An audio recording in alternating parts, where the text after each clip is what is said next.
আসসালামু আলাইকুম সুপ্রিয় এসএসসি 24 শিক্ষার্থী বন্ধুরা, এআরএসএস একাডেমিতে তোমাদের সবাইকে স্বাগতম। ভাইয়া, তোমরা যারা গণিত নিয়ে খুব টেনশনে আছো, আমাকে অনেকে কমেন্টসে জানাচ্ছো যে স্যার বা ভাইয়া আমাদের গণিত বিষয়টার উপরে এমন একটা সাজেশন দেন যে প্রত্যেকটা অধ্যায় থেকে আমরা যেন কিছু সৃজনশীল প্রশ্ন করলেই আমরা কমন পেতে পারি। হ্যাঁ ভাইয়া, তোমাদের জন্য আমি আজকে সেই বিষয়টার উপর বিবেচনা করে খুব সংক্ষিপ্ত আকারে একটা সাজেশন নিয়ে হাজির হয়েছি। এই সাজেশনে আমি রেখেছি প্রত্যেকটা অধ্যায় থেকে মাত্র কয়েকটা করে সৃজনশীল, যেগুলো যদি তোমরা বুঝে বুঝে পড়তে পারো। ভাইয়া আমি বলতেছি, এই যে সৃজনশীল আমি দিয়েছি, যদিও সৃজনশীলের সাজেশন দেওয়া খুব রিস্ক, আমি এখানে যে সৃজনশীল প্রশ্নগুলো রেখেছি ভাইয়া সেগুলো শুধুমাত্র টাইপ, অর্থাৎ এই টাইপের সৃজনশীল প্রশ্ন কিন্তু বোর্ড পরীক্ষাতে হবে। সুতরাং অবশ্যই এই প্রশ্নগুলো যদি তুমি বুঝে বুঝে সমাধান করতে পারো তাহলে অবশ্যই কমন পাবে। আমার বিশ্বাস বোর্ড পরীক্ষাতে তুমি 100% কমন পাবে ভাইয়া, 100% একদম। যদি তুমি বুঝে বুঝে প্রশ্নগুলো সমাধান করতে পারো, মনে রাখবে এই টাইপের প্রশ্ন হুবহু কমন পাবে। আমি কখনোই বলবো না এই প্রশ্ন কমন পাবে। দেখো ভাইয়া, যদি তুমি বুঝে বুঝে করতে পারো তাহলে অবশ্যই তুমি কমন পাবে, এবং আমার বিশ্বাস 90+ মার্কস অনায়াসেই পাবে যদি এভাবে তুমি পড়তে পারো। কিভাবে পড়বে, কোন অধ্যায় থেকে কোনগুলো করবে, দেখো আমি বলে দিচ্ছি।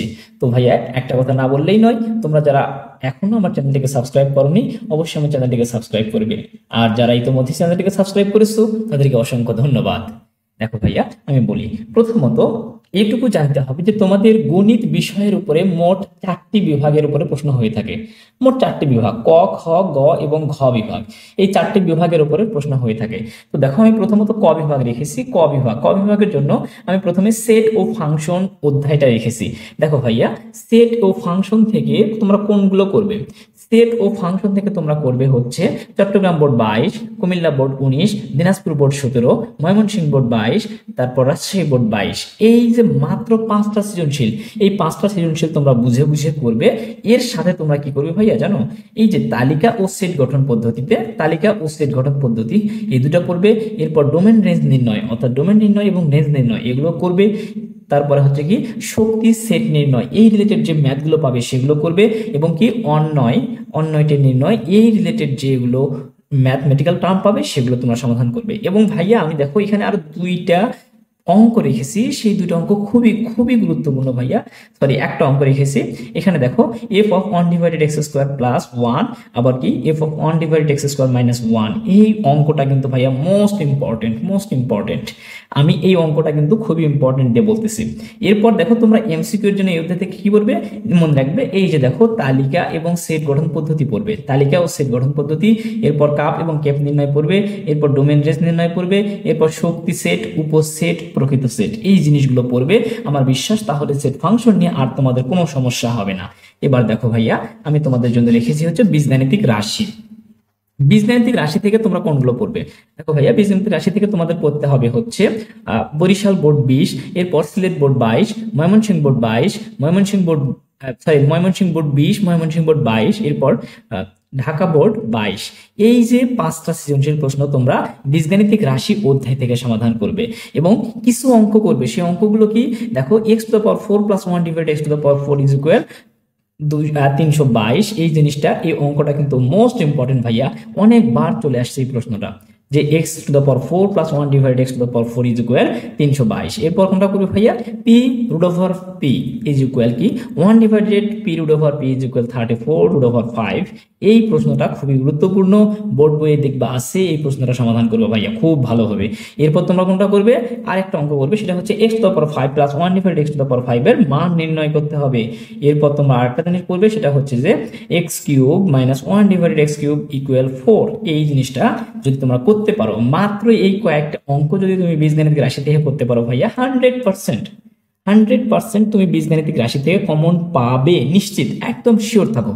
এবার দেখো ভাইয়া, তোমরা পড়বে কি এক চলক এবং 2 চলক বিশিষ্ট সমীকরণ, এক চলক বিশিষ্ট সমীকরণ এবং 2 চলক বিশিষ্ট সমীকরণ, 2টা অধ্যায় আছে। আমি 2টা মিলে আসলে একটা অধ্যায় রেখেছি, কারণ এখানে তেমন বেশি প্রশ্ন আসে না, সত্যি কথা বলতে আসে না বললেই চলে। তোমরা যদি প্রশ্ন অ্যানালাইসিস করো তাহলে তোমরা নিজেরাও বুঝতে পারবে। দেখো আমি এখান থেকে কি রেখেছি, যশোর বোর্ড 17 রেখেছি।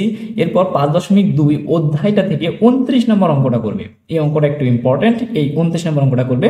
এরপর তোমরা করবে হচ্ছে এই যে দুই চলক বিশিষ্ট সমীকরণ থেকে তোমরা করবে হচ্ছে কুমিল্লা বোর্ড 20 এবং কি সিলেট বোর্ড 17। এই প্রশ্নগুলো যদি তোমরা সমাধান করতে পারো তাহলে এক চলক এবং দুই চলক বিশিষ্ট সমীকরণ থেকে আর তোমাদের কোনো সমস্যা হবে না। এবার দেখো তোমরা কোনগুলো পড়বে, সেটা হচ্ছে যে বীজগাণিতিক অনুপাত এবং সমানুপাত থেকে, বীজগাণিতিক অনুপাত এবং সমানুপাত। ভাইয়া বীজগাণিতিক অনুপাত এবং সমানুপাত অধ্যায় থেকে তোমরা করবে কোন বোর্ড? এই যে দেখো ঢাকা বোর্ড 22 করবে, এরপর ঢাকা বোর্ড 20 করবে, ঢাকা বোর্ড 22 এবং ঢাকা বোর্ড 20, এরপর কুমিল্লা বোর্ড 20, এরপর কুমিল্লা বোর্ড 17, এরপর দিনাজপুর বোর্ড 20, এরপর রাজশাহী বোর্ড 17। মাত্র এই যে 6টা সৃজনশীল যদি তোমরা করতে পারো, আমার বিশ্বাস বীজগাণিতিক অনুপাত এবং সমানুপাত থেকে আর কোনো সমস্যা হবে না। যদিও অনুপাত এবং সমানুপাত থেকে প্রশ্ন আসার সম্ভাবনা এবার একটু আছে, কারণ এটা করোনা স্বল্প সময় ছিল না, সুতরাং অবশ্যই ভালোভাবে পড়বে। দেখো ভাইয়া এবার হচ্ছে কি সসীম ধারা। সসীম ধারা এই চ্যাপ্টারটাও কিন্তু খুবই গুরুত্বপূর্ণ। সসীম ধারা এখান থেকে তোমরা কি কি করবে, সেটা হচ্ছে কি সিলেট বোর্ড 20 করবে, দিনাজপুর বোর্ড 20 করবে, ময়মনসিংহ বোর্ড 22 করবে, বরিশাল বোর্ড 22 করবে এবং চট্টগ্রাম বোর্ড 22 করবে। এই যে 5টা সৃজনশীল যদি তোমরা করতে পারো, আমার বিশ্বাস ভাই সসীম ধারা থেকে আর কোনো সমস্যা হবে না। 100% সসীম ধারা থেকে একটা প্রশ্ন আসার সম্ভাবনা খুব বেশি। এবার খুবই গুরুত্বপূর্ণ সসীম ধারা অধ্যায়টা কিন্তু এবার তোমাদের জন্য খুবই গুরুত্বপূর্ণ, যদিও 100% দিয়ে বলা যাচ্ছে না, কিন্তু মনে হয় আসতে পারে, কারণ কোনো বোর্ড একটু ঘেরামো করতে পারে, এটা বলা যায় না। এরপর দেখো ভাইয়া আমরা ঘ বিভাগের জন্য অর্থাৎ পরিসংখ্যান থেকে, আমি পরিসংখ্যান থেকে মাত্র 4টা সৃজনশীল প্রশ্ন রেখেছি ভাইয়া। 4টা সৃজনশীল প্রশ্ন যদি তোমরা বুঝে বুঝে সমাধান করতে পারো, তাহলে পরিসংখ্যান অধ্যায়টা নিয়ে আর কোনো সমস্যা হবে না। ভাইয়া মনে রাখবে পরিসংখ্যান অধ্যায় থেকে একটা সৃজনশীল কিন্তু 100% হবে এবং তোমাকে সেটা অ্যান্সারও করতে হবে। সুতরাং আমি বলবো তুমি পরিসংখ্যান অধ্যায়টাকে ভাইয়া না জেনে পরীক্ষার হলে যাবে না, কারণ পরিসংখ্যান অধ্যায়টা থেকে 100% একটা সৃজনশীল প্রশ্ন কমন পাবে এবং খুবই ইজি। দেখো তোমরা এই জায়গা থেকে মাত্র 4টা সৃজনশীল যদি সমাধান করতে পারো ভাইয়া, 100% গ্যারান্টি দিয়ে বলবো তুমি পরিসংখ্যান অধ্যায়ে আর কোনো সমস্যা হবে না এবং তোমার পরিসংখ্যান অধ্যায়ে কোনো ধরনের সমস্যা থাকবে না, তুমি 100% এখান থেকে একটা কমন পাবে। সেটা কি ভাইয়া? দেখো যশোর বোর্ড 22 পড়বে, তারপর সিলেট বোর্ড 22 পড়বে, দিনাজপুর বোর্ড ঢাকা বোর্ড 22 পড়বে, এরপর হচ্ছে রাজশাহী বোর্ড 22 করবে। ভাইয়া এই প্রশ্নগুলো যদি তুমি সমাধান করতে পারো, অবশ্যই তুমি এই যে ক বিভাগ এবং ঘ বিভাগ থেকে শতভাগ কমন পাবে। ভাইয়া এটা শুধুমাত্র যে টেস্ট পরীক্ষা বা শুধুমাত্র বোর্ড পরীক্ষা বিষয়টা এমন নয়, তুমি চাইলে টেস্ট পরীক্ষাতেও একইভাবে পড়ে যাবে এবং বোর্ড পরীক্ষাতে তুমি 100% এখান থেকে কমন পাবে। ভাইয়া বিশ্বাস রেখে শুধু পড়ে যাও, বিশ্বাস রেখে শুধু পড়ে যাও, দেখবে পরীক্ষা দিয়ে এসে তোমাকে কমেন্টস করতে হবে ভাইয়া আমি কমন পেয়েছি, আমার অনেকগুলো কমন ছিল। ভাইয়া শুধু বিশ্বাস রেখে পড়ে যাও। ভাইয়া এটা হচ্ছে পর্ব 1, আমি এটা পর্ব 2 নিয়ে হাজির হব ইনশাআল্লাহ খুব শীঘ্রই। সে পর্যন্ত ভালো থাকবে, ধন্যবাদ।